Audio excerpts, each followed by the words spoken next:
Oi, tudo bem, pessoal? Seja bem-vindo, seja bem-vinda à nossa aula aqui pelo canal da Alfacom. Eu, professor Guilherme, estarei contigo hoje à tarde com você para que a gente possa estudar bastante, para que a gente possa estudar bastante, para que a gente possa se concentrar. Opa, vamos lá, que eu acho que... agora sim começou! Agora sim começou! Vamos iniciar mais uma tarde de muito estudo, muita informação e muito processo do trabalho. Eu, professor Guilherme, estarei contigo nessa caminhada para que a gente possa aproveitar juntos, para que a gente possa estudar, para que a gente possa, de fato, se preparar para esse conteúdo tão importante que é processo do trabalho. E olha só que interessante, mais editais estão surgindo, mais editais estão sendo publicados, mais conteúdos vão ser aí forçados pelas bancas ao longo dos diversos certames. Então você aí que está em preparação constante, a hora é agora, a hora é de focar, é hora de prestar muita atenção, porque vai ser um diferencial na sua vida, sem dúvida alguma. Vai ser muito importante sim para você todo esse estudo. E eu já estou olhando aqui que eu quero saber quem está presente. O Bruno Gonzaga está aí, direto de São Luís do Maranhão, terra da Tainara OG, né? Da Milena. A Milena é minha amiga. A Milena que é amiga da Tainara OG. Pensa que não. Tamo aí por todo o Brasil, todos os cantos. Mandem aí suas mensagens. Pessoal de Cascavel, um forte abraço. Pessoal de São Paulo, também galera do Rio de Janeiro. Todo mundo que está assistindo essa aula, seja bem-vindo, porque nós vamos estudar bastante. Mas já conversamos, já delongamos, e a partir de agora eu quero começar o conteúdo com vocês.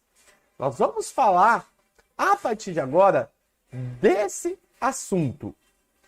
Nulidades processuais trabalhistas.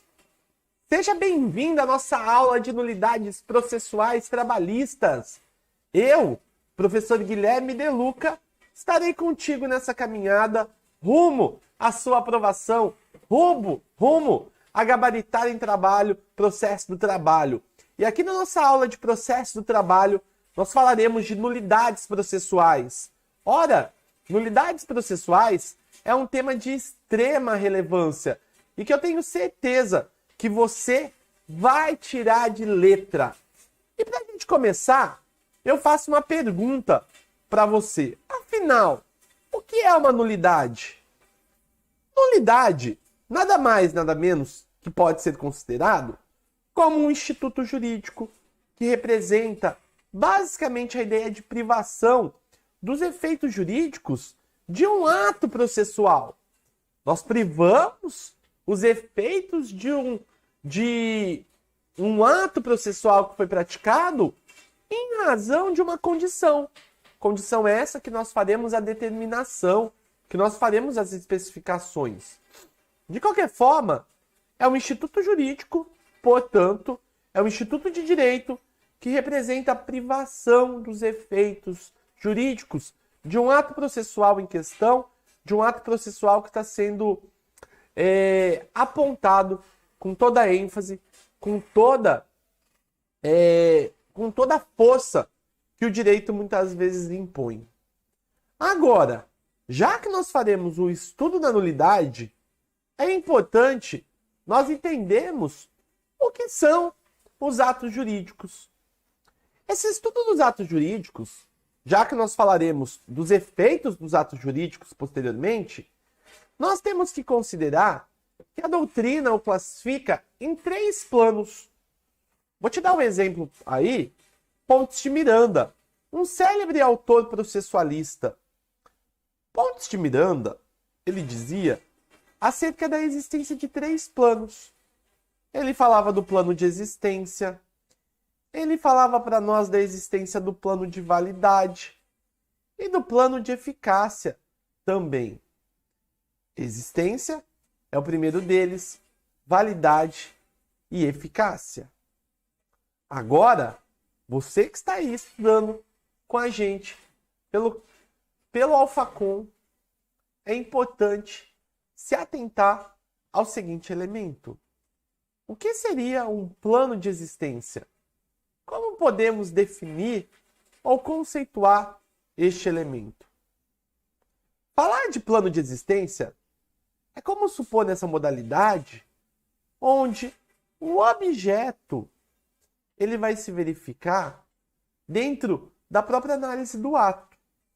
Ou, em outras palavras, nós vamos verificar e aferir se o ato existe ou não no plano jurídico, na acepção jurídica.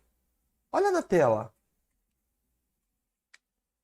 Eu posso falar para vocês, basicamente, que quando nós estamos destacando sobre plano de existência, é como supor nessa modalidade que o objetivo é verificar se o ato existe ou não no mundo jurídico. Essa é a principal missão que nós temos aqui. É o plano que a gente consegue visualizar de uma maneira muito mais clara. Por quê?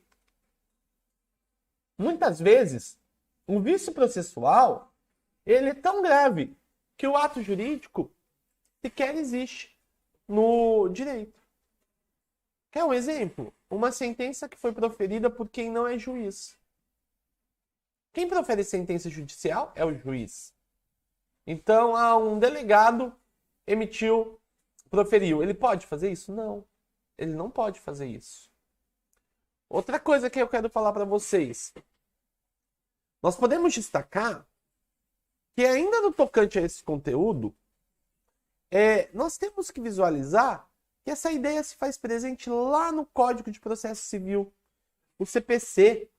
O CPC fala para nós, no artigo 104, o seguinte: o advogado não será admitido a postular em juízo sem a presença de uma procuração, salvo para evitar preclusão, decadência ou prescrição, ou para praticar atos urgentes.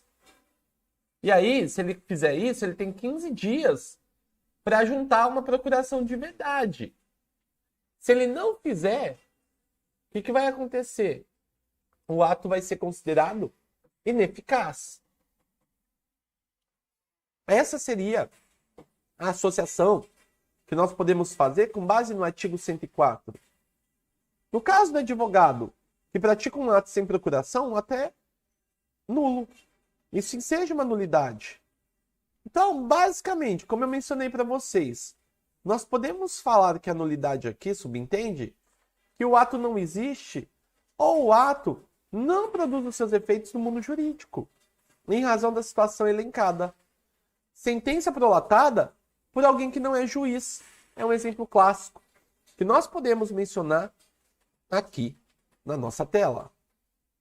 Mas não para por aí.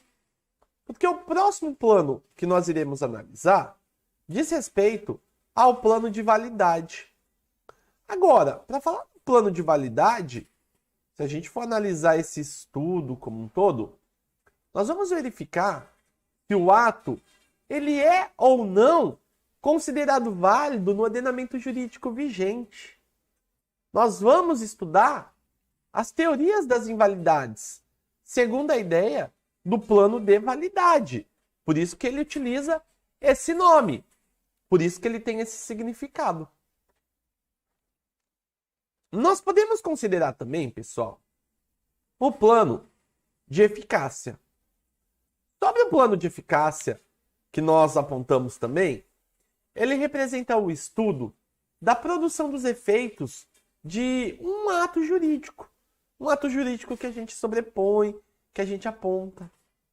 Então, a eficácia de um ato, ela tem um significado muito importante, porque significa a aptidão para a produção de efeitos jurídicos. Por isso que nós estamos falando de eficácia. Eficácia como um todo. Olha, dessa forma, também é importante destacar, eu gostaria até que você grifasse isso no seu caderno com bastante ênfase, que nós não podemos confundir validade com eficácia. Validade é uma coisa, eficácia é outra. Em algumas situações, o ato jurídico existente, ele é válido, porém, ele não produz mais os seus efeitos jurídicos. Quer um exemplo? Lá no Código Penal, tem nada a ver com o direito do trabalho ou processo do trabalho. Mas lá na legislação penal, a gente pode mencionar, basicamente, a seguinte situação. Olha que interessante, pessoal. O crime de adultério, ele era crime. Então, basicamente, significa pular a cerca, você estava praticando um crime. Nessa situação, ele era válido no ordenamento jurídico penal vigente, mas ele deixou de ser cumprido porque, basicamente, ele não tinha mais eficácia. Ou seja, ninguém mais respeitava o crime de adultério. Então, pode adulterar à vontade hoje em dia. Vamos cometer adultério. Também não é assim, né? Também não é assim que funciona. Temos que ser fiéis aí a quem está do nosso lado. Porém, trazendo para o estudo das nulidades. Então, o crime de adultério é um exemplo muito clássico. Ele existia no Código Penal. Ele era presente, ele era válido no ordenamento jurídico penal vigente. Porém, ele não tinha mais a sua eficácia. Quer um outro exemplo que eu posso destacar para você também? Vamos imaginar que você está pela rua, é de madrugada, e você ultrapassa o sinal vermelho no meio da madrugada. Aqui nós estamos falando, basicamente, da violação da lei de trânsito. A lei de trânsito, ela é válida, ela tem a sua força, ela tem o seu caráter produtório, basicamente, mas ela vai perdendo a eficácia devido muitas vezes aos grandes casos de violência que nós encontramos à noite, que nós encontramos na madrugada. Então até recomenda-se muitas vezes que nem se utilize, que nem pare nos sinais depois das 11 da noite, da meia-noite, para não correr o risco de ser assaltado. Eu moro no Rio de Janeiro. E no Rio de Janeiro, as pessoas elas mesmas recomendam uma para as outras. Olha, não fique parado em tal local, tal hora, porque senão você pode ser assaltado. Então essa transgressão é um outro exemplo de lei que é válida, a lei existe, mas ela não produz os seus efeitos. Podemos citar também a situação relacionada aí à questão do bafômetro, do kit de primeiros socorros, dentre outros que a gente pode dar destaque e que a gente pode dar uma ênfase maior no estudo também. Então fica aqui essa observação que nós estamos falando. Diante desse contexto, o que eu posso falar para vocês? Nós temos que considerar que essa situação, então, ela está regulamentada no texto de lei. Conforme eu mencionei para vocês, lá no artigo 104 do Código de Processo Civil. O Código de Processo Civil, ele diz assim para nós, basicamente, da seguinte forma, nós temos que considerar, tecnicamente, que então o advogado, ele não será admitido para postular em juízo sem procuração, salvo para evitar a preclusão. Essa seria a outra situação que nós podemos destacar. O ato não ratificado, ele é ineficaz relativo àquele cujo nome foi praticado, respondendo o advogado pelas despesas e perdas e danos. O que isso quer dizer para nós? Isso quer dizer para nós, tecnicamente, que é permitido aos olhos da lei praticar algo, mas se você não cumprir as consequências, aquele seu ato que foi praticado sobre uma determinada autorização, ele terá as consequências como se nunca houvesse existido, se nunca tivesse sido existido. Essa é a consequência. Agora, se um ato processual aí vai dado pela nulidade, ele não vai produzir seus efeitos jurídicos. Então, a nulidade processual, ela representa para nós a privação dos efeitos de um ato jurídico. Logo, você que está anotando, você que está observando todo esse conteúdo, o que é importante destacar? É importante destacar que diante dos nossos estudos, diante da nossa compreensão, vício ou defeito dos atos jurídicos, eles poderão ser classificados. Eles poderão ser classificados como inexistência, que é a forma mais comum de classificação, que a gente vai mencionar, e também como questões de nulidades relacionadas aí às suas invalidades, trazidas pelo texto de lei também. Dessa forma, olha só, quando nós falarmos de inexistência, eu posso dizer para você que ela ocorre na hipótese e que o vício, basicamente, ele está numa situação que ele é tão grande, mas tão grande, que o ato não chega sequer a existir no mundo jurídico. É mais ou menos assim. Nós estamos diante da situação onde não há que se condensar a realidade daquele ato. É um ato que foge do que é real, que foge do mínimo programado pela norma jurídica, pelo texto de lei. Mais uma vez, relacionado a esse ato de inexistência que eu apontei para vocês, o que acontece? Eu posso falar o caso que nós já mencionamos outras vezes, que é uma situação onde o juiz que não é investido daquela competência, ele prolata uma sentença. Ou alguém que não é investido de jurisdição vai lá e profere uma sentença. O delegado dá uma sentença judicial. Ele sequer existiu. Por que sequer existiu? Porque não tem como um delegado dar sentença se ele é delegado. O artigo 37 do CPC anterior, que nós vamos falar no...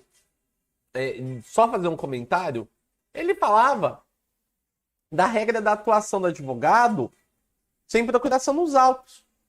E esse artigo, ele foi revestido pelo 104 que nós mencionamos. Mas o que eu quero dizer, de forma geral? Que, caso esteja sem instrumento de mandato procuratório, o advogado, ele não pode atuar em nome de outra pessoa na defesa dos interesses do cliente. Agora, salvo nas hipóteses de práticas de atos que são considerados urgentes. Por quê? Aqui ele busca evitar a prescrição, ele visa buscar evitar a decadência que pode acontecer, que pode sim ser uma realidade. Mas essa atuação, lembrando, ela não vai eximir da juntada posterior, aí, por exemplo, de procuração que possa acontecer pelo patrono. Por quê? Neste caso, o instrumento procuratório, o instrumento de mandato no prazo de 15 dias, ele deve ser juntado. Até pode ser prorrogável esse prazo, se o juiz autorizar. Agora, se os atos processuais não forem ratificados, eles serão considerados basicamente como inexistentes. E aí responderá indubitavelmente o advogado pelas despesas e pelos danos ocasionados. Artigo 104, que a gente está mencionando aqui toda hora.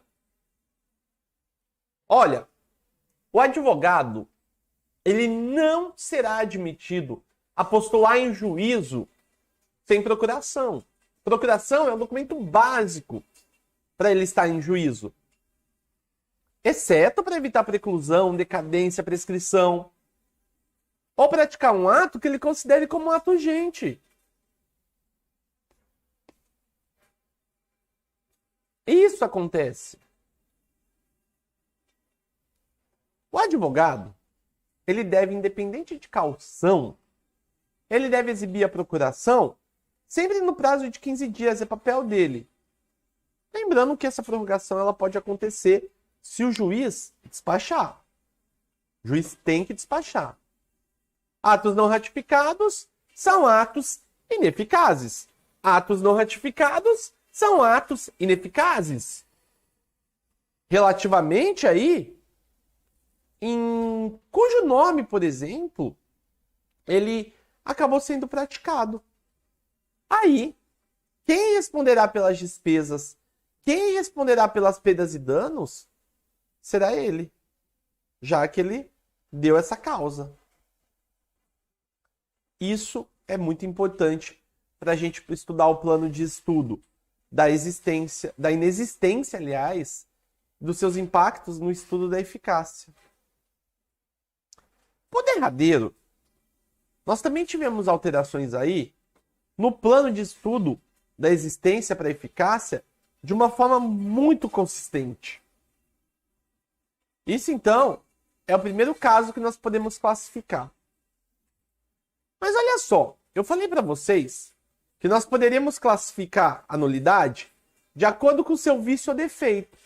Sendo o primeiro as inexistentes, que nós acabamos de falar, mas também temos a situação pautada nas invalidades. As invalidades, elas consubstanciam vícios processuais que são verificados no plano da validade do ato jurídico, representa um gênero, sendo espécies das nulidades absolutas e as nulidades relativas às anulabilidades, que a gente tanto menciona, que a gente tanto destaca no nosso objeto de estudo. E para isso, faremos o levantamento de cada espécie. A primeira espécie que você pode tomar nota é a espécie de nulidade absoluta. Essa nulidade absoluta são aquelas invalidades que muitas vezes são caracterizadas quando ocorre uma violação de normas de ordem pública. As normas de ordem pública foram validadas. São objeções processuais.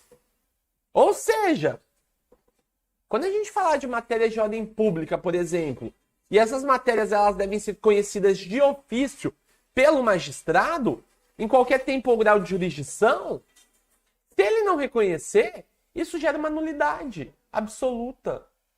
Tá. Então, quem quiser anotar o que seria nulidades absolutas, você pode colocar no seu caderno que são pela violação de ordem pública das normas. Uma norma de ordem que aconteceu. Exemplo, incompetência absoluta, nos termos do artigo 64 do Código de Processo Civil. Assim, nós temos também a ideia de ordem pública, ou das objeções processuais, que nós... E aí nós vamos remitir o processo ao juiz competente. Esse juiz competente, ele conserva os...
Olá, pessoal! Voltamos! Quero pedir desculpas aí para você que está acompanhando, para você que está aí no nosso YouTube assistindo pelo canal da Alfacom. Eu estou no Rio de Janeiro e está caindo uma chuva torrencial aqui onde eu moro nesse momento, mas está uma chuva muito forte. E aí por isso que teve alguma oscilação de sinal. Mas nós estamos de volta aqui. Eu espero contar com você. Espero que, tô aqui lendo os comentários, quero interagir com todos vocês. Vamos estudar bastante, vamos acompanhar e continuar com o nosso conteúdo, porque vai ser um prazer imenso estar com os senhores na nossa aula. Então continue comigo, se cair de novo, espero que não caia de novo, mas se cair eu volto, prometo para você. Segue lá no meu Instagram, @profguilherme. Só vou retomar um pouquinho para a gente poder entender melhor, para a gente poder contribuir aqui de uma maneira mais tênue e mais organizada para nós. Nós estávamos falando sobre as invalidades. As invalidades, então, elas são consubstanciadas, nos vícios processuais. Uma vez que nós falamos dessas invalidades, que nós destacamos isso, nós tratamos das nulidades absolutas e eu ia falar das nulidades relativas também, para que vocês possam observar. As nulidades relativas são também chamadas de nulidades ou anulabilidades. Por quê? Porque elas são as invalidades por violação da norma e não necessariamente elas são de ordem pública. Pelo contrário, elas não são de ordem pública. Ou seja, são normas de interesse das partes. Quem aqui vai ficar ligado é cada uma das partes. É ela que vai ficar atenta. Incompetência relativa é o exemplo mais clássico que nós temos, dentre outras. Diante desse cenário, eu quero falar para você sobre os princípios da instrumentalidade das formas ou da finalidade. Nós vamos estudar os princípios, nós vamos estudar os elementos. E aqui a gente precisa ponderar que entre esses princípios que irão nos nortear, esses princípios que serão utilizados a partir das considerações que nós vamos fazer, eles servem para a gente identificar se o ato é nulo ou não. No conflito entre a realidade e a norma, o que nós podemos falar basicamente?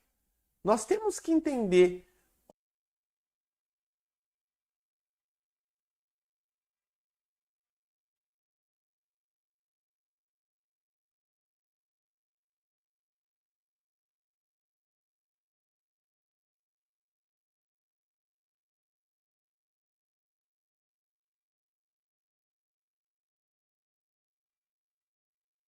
Olá, pessoal! Dando continuidade aqui ao nosso estudo, quero falar para você sobre o princípio da instrumentalidade da forma ou da finalidade.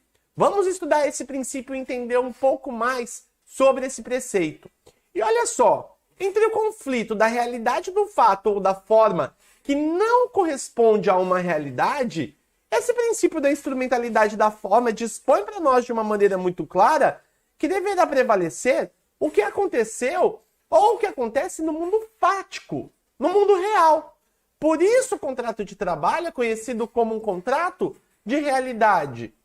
Esse princípio da instrumentalidade das normas ou da finalidade, nós podemos inclusive denominar basicamente como princípio da primazia da nulidade.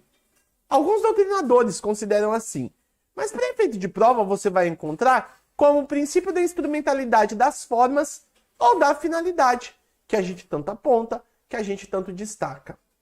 Neste caso, também, os princípios relacionados à nulidade, eles são de suma importância para que a gente possa entender todo o conteúdo na sua essência. Diante disso, outro princípio que eu quero falar para você é o princípio do prejuízo ou da transcendência. Quando a gente fala de prejuízo, automaticamente nós pensamos em algo ruim. A Justiça do Trabalho, ela só vai se pronunciar acerca da nulidade, acerca dessas questões, diante de um ato processual em que, basicamente, resultar do ato que nós consideramos como ato inquinado, mas este ato inquinato, ele tem que causar manifesto prejuízo para cada uma dessas partes. Ele necessita desse fenômeno. Por isso, estudar esses princípios são tão importantes, são tão relevantes, conforme a gente pode destacar. Ufa! A luta tá grande aqui, hein, pessoal? A luta tá grande, mas a gente vai conseguir, a gente vai seguir com esse nosso estudo. Quero saber quem que tá assistindo a aula aí no chat. Vamos seguir, vamos olhar no chat quem são os alfatanos que estão estudando. A Fátima tá aí com a gente, o Bruno Gonzaga também tá aí com a gente, Bruno do Maranhão, Matheus, toda a galera, manda sua mensagem, manda sua pergunta, mande o seu conteúdo para estudar conosco. Vamos seguir com a nossa aula? Vamos seguir de uma maneira bem interessante, de uma maneira bem bacana, que eu quero falar para você de um elemento fundamental para o nosso estudo? Vem comigo, que a partir de agora nós vamos falar de um tema novo. Pula uma linha no seu caderno e vem com o Deluca, olha na tela. Petição inicial trabalhista. Seja bem-vinda à aula, onde nós iremos tratar dos principais assuntos da nossa petição. Eu, professor Guilherme, estarei contigo para que a gente possa decifrar todos esses elementos. E agora, já que nós vamos falar de petição, você deve estar se questionando, professor, por que eu preciso estudar petição se nem advogado eu quero ser?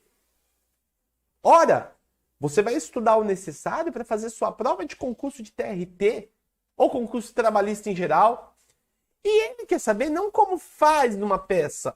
Ele vai querer saber se você tem conhecimento do que é uma petição trabalhista, das suas causas, dos seus efeitos.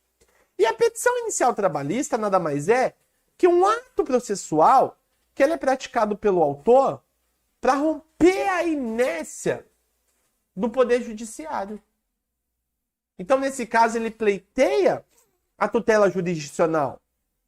Ele pleiteia o direito de entrega acerca do bem da vida que ele está buscando, que ele está almejando. Eu vou até juízo, eu trago novos motivos fáticos, eu trago novos motivos que vão embasar a busca pela minha pretensão.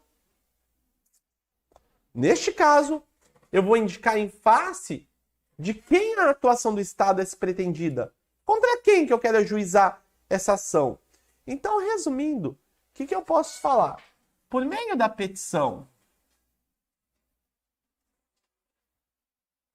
inicial, busca-se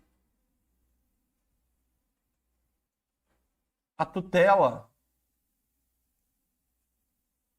do Estado para que seja ofertada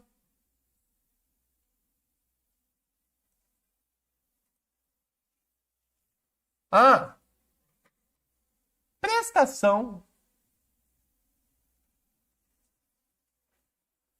jurisdicional.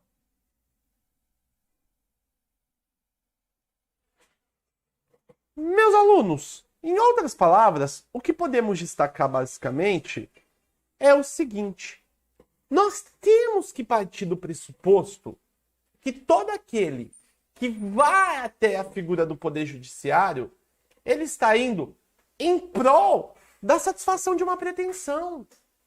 Eu tenho algo que me deixou inquieto. Se eu tenho algo que me deixou inquieto, eu vou em favor do Poder Judiciário para tentar a correção sobre isso. Essa situação ela não pode se manter. Já que a situação não pode se manter, vamos até o Poder Judiciário. Por isso que nós rompemos a inércia do Poder Judiciário. O que é a inércia do Poder Judiciário? As ações não são protocoladas de ofício pelo juiz, salvo exceções. De qualquer forma, o Poder Judiciário ele está lá, aguardando a sua prestação, aguardando a sua tutela. Diante disso, se ele está lá, aguardando a sua tutela, aguardando a sua prestação, cabe a você do povo. Basicamente, fazer o quê? Cabe a você do povo ir lá, provocá-lo para que, a partir do princípio do impulso oficial, os atos processuais possam se suceder, para que os atos processuais possam se desencadear. Inicialmente, nós temos que considerar que o ato processual ele vai ser praticado pela parte autora. E a partir do momento que ela pratica esse ato, ela tira o Poder Judiciário da sua zona de conforto. Portanto, tudo aquilo que se pleiteava na tutela jurisdicional será o quê? A entrega do bem da vida. Quando a gente fala da entrega do bem da vida, no âmbito trabalhista, a entrega do bem da vida é o quê? A entrega do bem da vida é você ter o deferimento da sua prestação jurisdicional. Porque você apresentou motivos fáticos, você apresentou motivos jurídicos que vieram embasar essa pretensão, que vieram indicar em face de quem a pretensão é pretendida. Agora, isso é a ideia que nós temos de provocação do Estado por meio do ato processual que enseja a petição inicial. Porém, a nossa CLT, no artigo 840, ele traz quais são os tipos de petição inicial que nós podemos ter no processo do trabalho. E isso daqui vai cair na sua prova, porque nós estamos falando do artigo 840 caput, que diz o seguinte na sua tela. A reclamação trabalhista poderá ser escrita ou poderá ser verbal. Foque nisso. A reclamação trabalhista poderá ser escrita ou poderá ser verbal.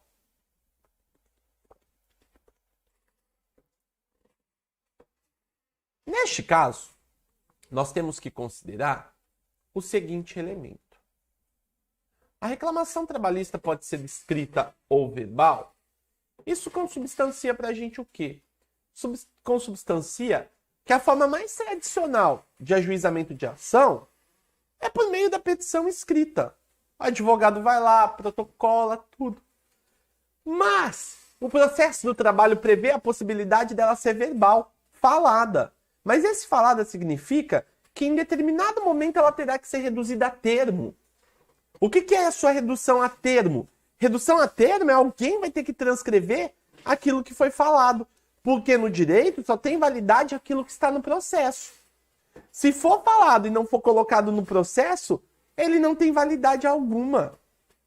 Por isso a reclamação trabalhista, ela poderá ser dessas duas formas que eu aponto para vocês, que eu aponto para os senhores em geral. Isso é um elemento muito importante. Agora, olha só. Se ela for verbal, quero falar um pouquinho da reclamação verbal para você. A reclamação verbal, ela tem algumas particularidades. Dentre elas, eu aponto a redação do artigo 786 da CLT. Porque ele fala para nós que a reclamação verbal, ela será distribuída antes da sua redução a termo. Ela será distribuída antes da redução a termo. Então, distribuída a reclamação verbal, o que acontece?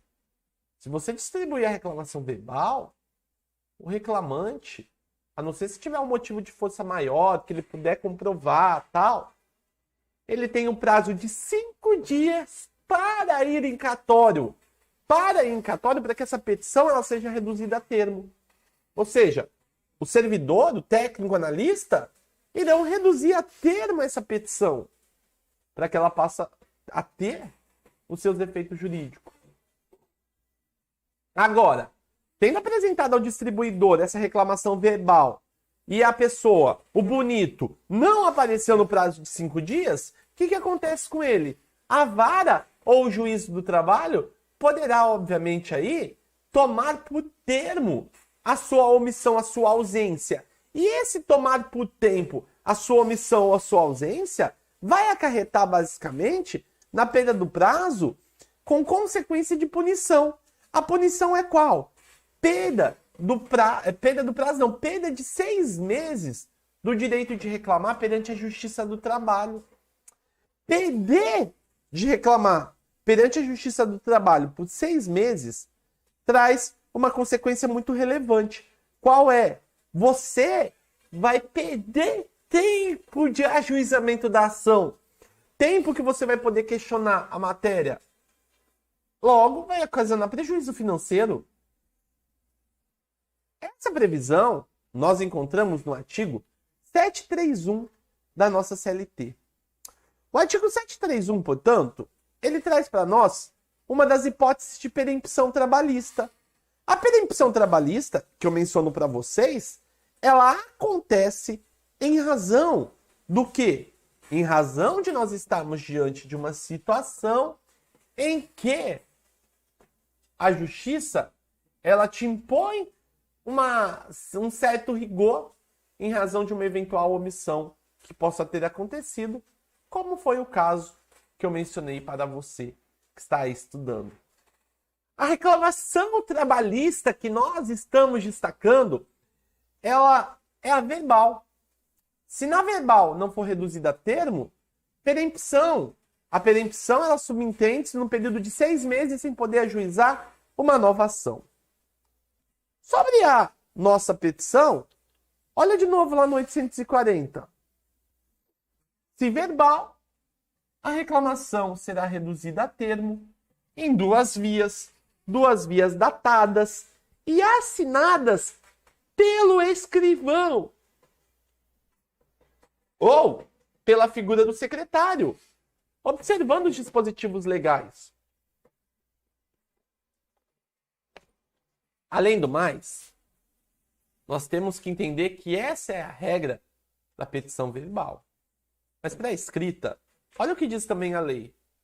A lei fala assim: sendo escrita, a reclamação ela deverá conter a designação do juízo, a qualificação das partes, a breve exposição dos fatos que resultaram do dissídio, o pedido, o que deverá ser certo, determinado. Deverá haver a indicação do valor, a data e a assinatura do reclamante e seu representante. Essa é a ideia da petição escrita. A reclamação trabalhista, que é apresentada de forma escrita, é a forma mais comum na praxe forense trabalhista. Neste caso, ela sempre apresentará mais vantagens e mais seguranças, e eu diria que até mesmo estabilidade nas relações jurídicas. Porque você fazer uma petição oral, além de você ter restrição no tocante a tempo, algo pode passar despercebido, porque você não vai revisar. Ela já é feita de uma vez. Então, a forma escrita, ela sempre vai apresentar mais vantagens do que a forma verbal. Muito mais segurança nas relações, muito mais concentração e estabilidade. Logo, a petição inicial trabalhista, ela deve preencher uma série de requisitos. E esses requisitos são aqueles que nós lemos, onde fala do 840, parágrafo 1º, que são exigidos aí requisitos que são como elementos presentes na petição e que são preenchidos pelo autor no momento do ingresso da sua exordial, da sua ação. De maneira geral, ele tem que fazer isso. Agora, esse é mais um ponto que nós temos a destacar, que nós temos a entender no nosso objeto de lei. Diante disso, eu poderia tratar para vocês algumas espécies de requisitos. A primeira delas, que nós vamos falar, são os requisitos formais. Neste caso, a CLT, ela admite o que nós chamamos de reclamação trabalhista. Tanto de forma verbal, quanto de forma escrita. Agora, ainda que haja ingresso no judiciário trabalhista de reclamação verbal, ela tem que ser reduzida a termo para a documentação. Gente, basicamente isso aqui mostra uma supremacia da reclamação escrita sobre a verbal. Porque a verbal, tecnicamente, ela vai ter que ser escrita um dia. Ela vai ter que ser reduzida em uma determinada ocasião. Então não tem jeito de fugir. Agora nós temos também os requisitos essenciais, os requisitos estruturais, os intrínsecos, os internos, que nós estamos falando. Neste caso, eu estou falando de requisitos que são de natureza indispensáveis para a petição. Previstos no parágrafo 1º do 840, são aplicados ao processo do trabalho por força do artigo 319. 319 do CPC e 769 da nossa CLT. E também artigo 15, pessoal. O artigo 15 do nosso CPC de 2015 aí. Fala CPC de 2015, mas o CPC já tá ficando velho, né? Se comparar aí, já é uma criança birrenta, talvez.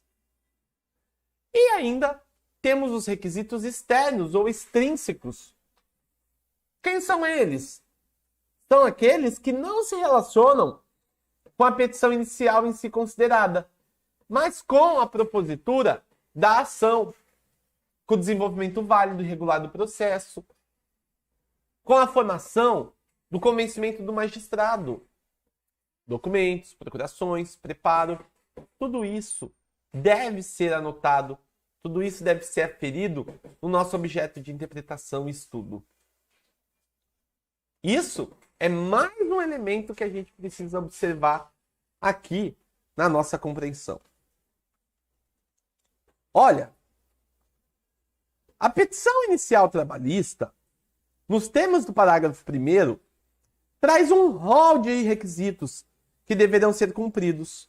São eles: endereçamento ou a designação do juízo, qualificação do reclamante e do reclamado, breve exposição dos fatos que resulte o dissídio, também é uma forma importante de destacar, o pedido, que deverá ser certo, determinado e com indicação de valor, e data e assinatura do reclamante ou do seu reclamado. Isso é um ponto importante que a gente também pode aferir aqui na nossa análise. São os requisitos considerados como requisitos básicos para a petição inicial escrita. É a redação do 840, mas aplicado de uma outra maneira, conforme, mais uma vez, eu coloco na sua tela. Vamos repetir? Endereçamento é contra quem será direcionada a nossa ação. Outra coisa, nós também temos que destacar, nesse sentido, a qualificação do reclamante e do reclamado. Ou seja, é quando a individualização que nós temos no tocante às partes que estão sendo demandadas. A breve exposição dos fatos significa você demonstrar o que aconteceu, para que essa ação ela possa depois pleitear algo. Também temos que considerar aí, além disso, uma breve exposição dos fatos e os pedidos. Pedidos que são certos e determinados. Pedido certo e determinado é uma obrigatoriedade decorrente da reforma trabalhista. Por que acontece? Antes nós poderíamos colocar pedidos genéricos. E essa ideia acabou. Isso não pode mais ser feito, tá? E ainda, data e assinatura do reclamante ou do seu representante legal, como um todo, que eu aponto, que eu denoto também para vocês. Isso é a regra geral da petição inicial. A petição inicial, ela é tão importante porque é ela que vai definir todo o rumo do processo. A partir da petição inicial que todo o processo vai se desenrolar. Porque o juiz, na hora de julgar, ele só pode julgar de acordo com o que está sendo pedido, do que está sendo solicitado. Ainda, quando nós falamos de petição inicial, emenda da petição inicial trabalhista,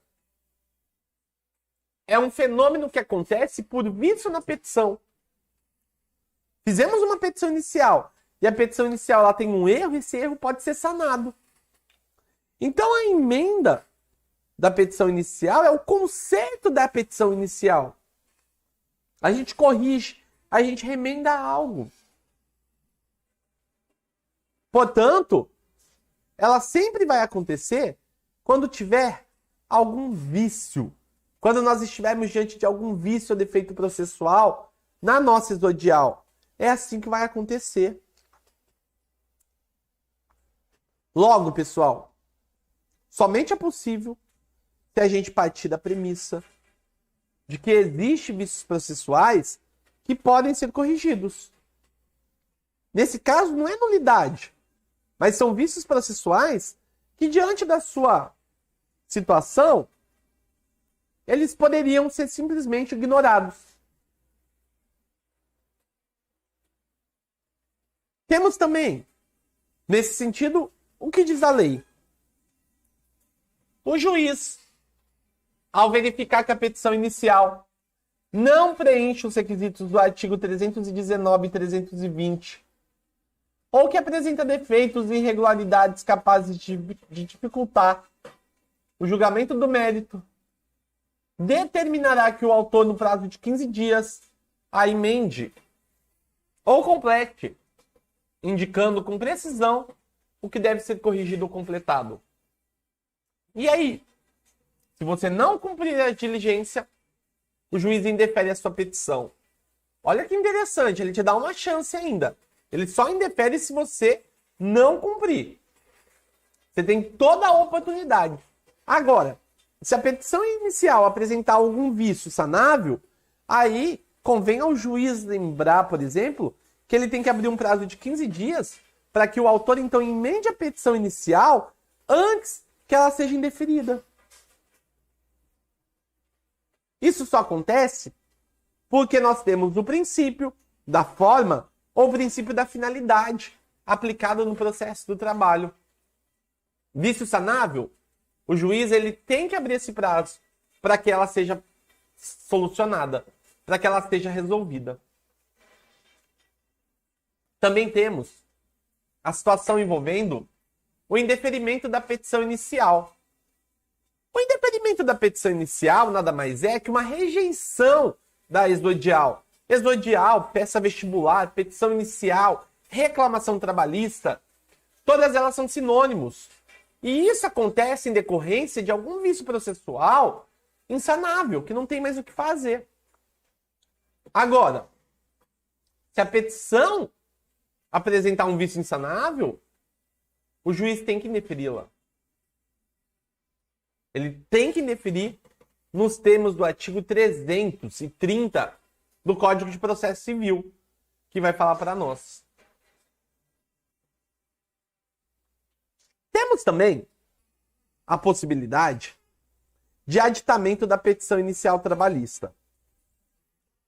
O que é aditar? Aditar é modificar algo na petição. Só que para a gente falar do aditamento da petição inicial trabalhista, a gente precisa estudar 3 momentos processuais. O primeiro deles seria justamente o quê? Até a citação será permitida a alteração em dependência de concordância do réu. Independente ou não. Agora, após a citação, até a fase de saneamento, ela vai ser permitida desde que com a anuência do réu. Porque, tecnicamente, o réu já teria apresentado a sua resposta. O prazo dele está correndo para isso. Agora, após o saneamento do processo, em nenhuma hipótese é permitida a alteração da petição. E dessa forma, nós fechamos mais um tópico importante para os nossos estudos. Vamos continuar? Vamos continuar, mas antes de continuar, quero olhar aqui, ó. Vamos olhar no chat como que estamos? Vamos ver quem tá lá. O Kevin, a Seraya, Luiz tá aí, toda a galera que está presente, acompanhando a nossa transmissão. Pessoal, se precisar, mande pergunta, vai lá no Instagram, @Prof. Guilherme. É um prazer imenso poder falar com os senhores.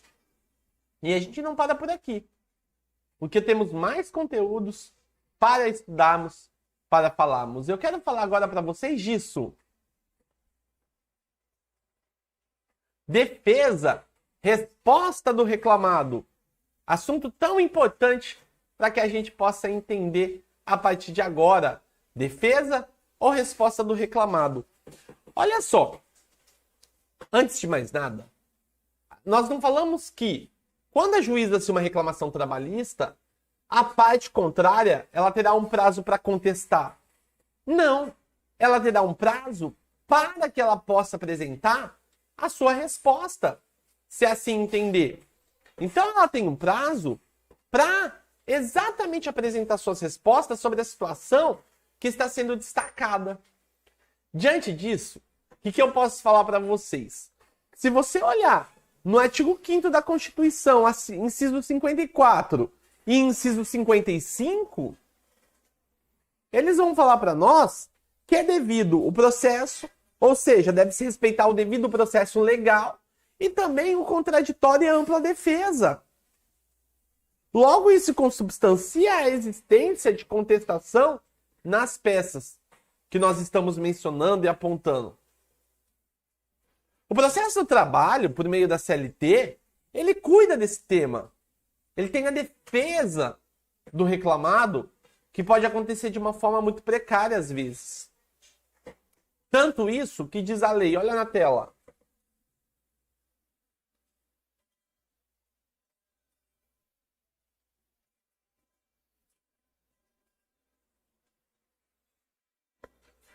Nas causas de jurisdição da Justiça do Trabalho, somente pode ser opostas a suspensão do feito, as exceções de suspeição ou incompetência e as demais exceções serão alegadas como matéria de defesa. Das decisões sobre exceções de suspeição e incompetência, não caberá recurso, podendo, no entanto, as partes alegá-lo no recurso que couber da decisão final. Olha só, isso é muito importante. Por que acontece? Isso visa acelerar o ritmo processual. Quando nós falamos em acelerar o ritmo processual, significa, tecnicamente, que o legislador entende acerca da necessidade de otimizar prazos, de otimizar situações. Além do mais, no que diz respeito à contestação e às demais formas de respostas, olha só que interessante o que diz para nós o artigo 800 da CLT. Artigo 800 da CLT fala para nós o seguinte: apresentada a exceção de incompetência territorial no prazo de 5 dias, a contar aí da sua notificação, antes da audiência, e em peça que sinalize a existência dessa exceção, seguisse os procedimentos previstos na lei. Protocolada a petição, será suspenso o processo e não se realiza a audiência. Os autos, eles serão concluídos ao juiz, que intimará o reclamante, e se tiver litisconsórcio, para também se manifestar num prazo comum de 5 dias. Nota-se que em caso de litisconsórcio não é prazo diferenciado, é o mesmo prazo que nós temos aqui. Também, se entender necessária a produção de prova oral, o juiz não designará audiência, garantindo o direito de o recipiente e de suas testemunhas serem ouvidos.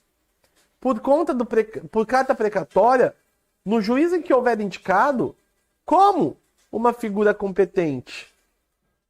E decidida a exceção, o que acontece? O processo retoma ao seu curso com a designação da audiência, o seu curso normal. A apresentação de defesa e a instrução processual perante o juízo competente. É isso que acontece em relação à exceção que pode ser apresentada como instrumento de resposta.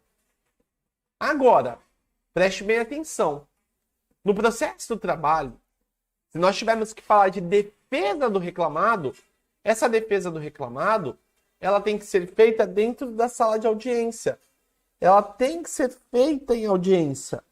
Lembrando que eu estou falando aqui de uma situação onde o reclamado ele vai tutelar o seu direito líquido e certo, previsto também pela lei, previsto também pela norma, de acordo com a nossa aferição. Agora, quando tiver essa audiência, quando ela começar a audiência, o juiz tem que propor a conciliação. Porque se ele não propor a conciliação, é nulidade. Porque a lei quis assim. Se tratando do reclamado, já que eu estou falando dele, ele também pode fazer sua defesa oral. Já aconteceu comigo na vida prática profissional de fazer defesa oral. O que acontece nessa situação? Acontece, basicamente, que em reclamações orais, o juiz ele te dá 20 minutos para você aduzir sua defesa. E aí, após a leitura da reclamação, ele vai dispensar ambas as partes. Ele libera todo mundo tranquilamente. A CLT estabelece a defesa oral porque ela quer permear a relação dos princípios da oralidade, da simplicidade, da informalidade, do ius postulandi, todos eles que são inerentes ao processo do trabalho. É isso que ele quer fazer. Agora, se nós tivermos mais de um reclamado, que é o litisconsórcio passivo, cada um deles terão 20 minutos para falar também. Nem mais e nem menos. Agora, na praxe forense, como eu já mencionei para você em outras ocasiões, é muito comum a prática dos atos por escrito. Partindo dessa premissa de regulamentação precária, de defesa do reclamado, eu posso falar para vocês que a CLT urge com a necessidade de aplicar subsidiariamente ao processo do trabalho a norma contida no 335 do Código de Processo Civil. É isso que acontece aos olhos da lei, aos olhos da norma jurídica. A palavra revelia, que nós estamos estudando aqui, nós estamos tentando entender, ela tem sua origem justamente na expressão ribelis. Revelia, ribelis. O que significa? Significa que é a ausência de resposta do réu. É a ausência de resposta do réu e eles vão fazer com que esses atos que foram praticados pelo autor se tornem controversos. A doutrina, ela diferencia para nós o conceito de revelia de contumácia. Contumácia é o gênero, em razão da inércia do autor, de boa. Agora, a revelia é uma espécie de gênero. Por que é uma espécie de gênero? É uma espécie de gênero porque é uma inércia do réu na apresentação de defesa. Demorou, se deu mal. Então, a revelia é um gênero da contumácia. O que significa que a inércia do autor ou o réu no processo tem que ser apontado sim. Isso é um outro elemento importante que eu coloco para você aí na tela.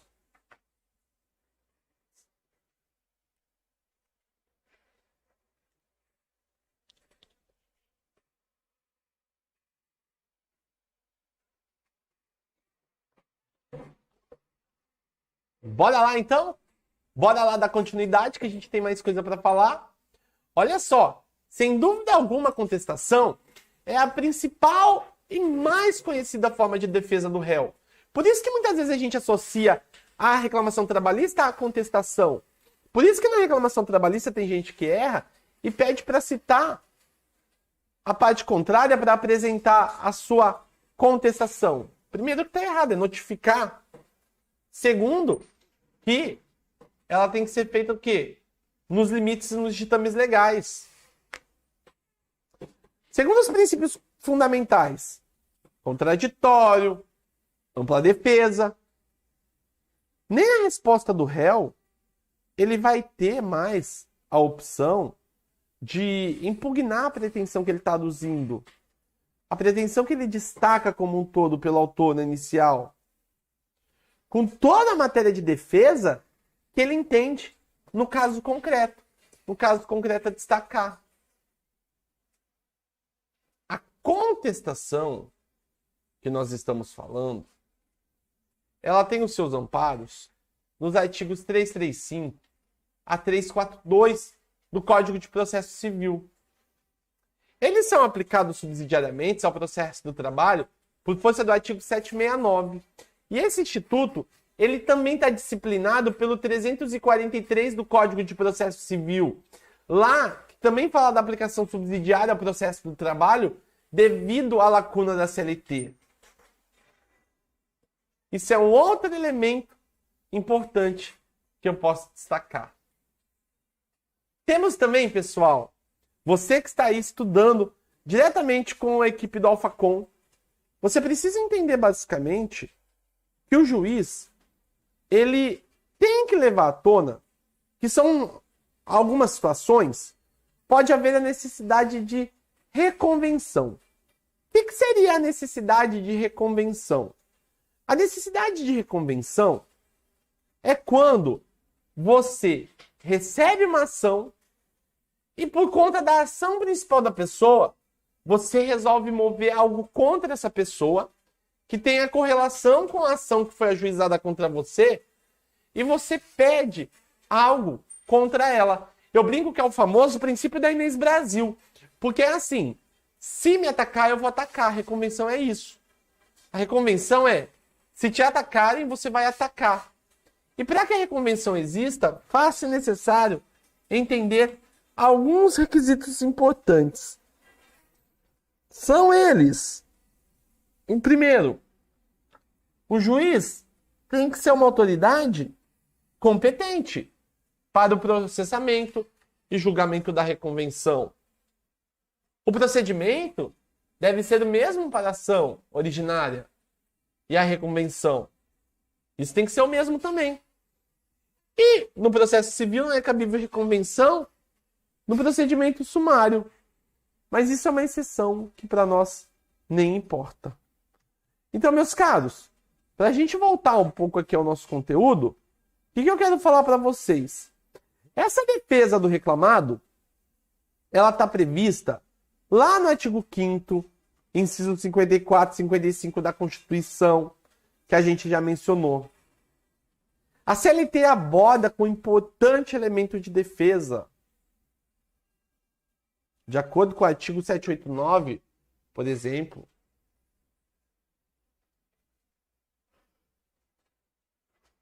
ainda assim nós podemos falar também que no processo do trabalho, a defesa do reclamado ela tem que ser apresentada na data da audiência. Como assim na data da audiência? Espera aí, ajuizaram uma reclamação trabalhista. Se ajuizaram uma reclamação trabalhista, chega na secretaria da vara.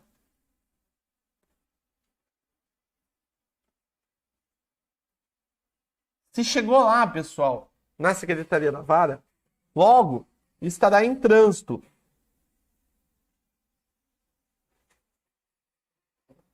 Se ela está em trânsito, nós temos que considerar, basicamente, que ela será enviada para o reclamado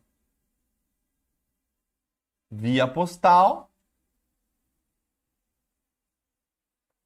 com carta registrada. Chegando lá no reclamado, ele vai ser o quê? Intimado ou notificado? Ele vai ser intimado. Intimado não, perdão. Ele vai ser notificado.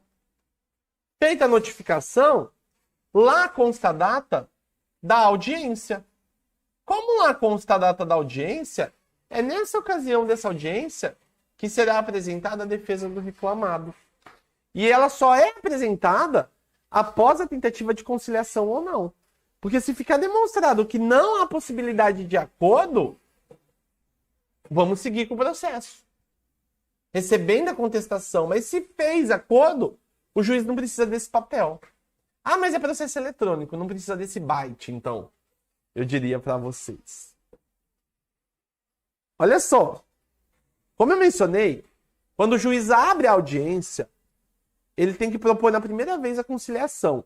É uma obrigação dele, é uma conciliação que pode ser tanto no procedimento comum como no procedimento ordinário, que eu aponto aí também para vocês. E também posso falar que não havendo acordo, aí o reclamado, ele tem 20 minutos para apresentar sua defesa oral ou escrita. Lembrando que no processo judicial eletrônico, se tratando da escrita, nós temos que considerar basicamente que ela é o meio mais hábil de resposta. Na forma oral, ela tem que ser convalidada, ela tem que ser chancelada, para que ela possa produzir os seus efeitos. A CLT, ela estabelece essa defesa oral para nós em consonância à oralidade, à legalidade, impessoalidade, moralidade, que a gente estuda e que a gente atende. E aí, meu aluno, gostou da nossa aula? Gostou do nosso conteúdo? Eu espero que sim. Eu espero que essa aula tenha valido a pena para você, porque foi um prazer imenso estar aqui. Vamos olhar quem está no chat? Quem está no chat? Temos lá a Seraias, o Kevin, temos a Fátima, toda a galera acompanhando a nossa aula. Meus amigos, foi um prazer imenso estar com você nessa tarde de hoje. Espero que você tenha gostado e te encontro na próxima aula. Até mais! Forte abraço pessoal do YouTube também. Tchau, tchau!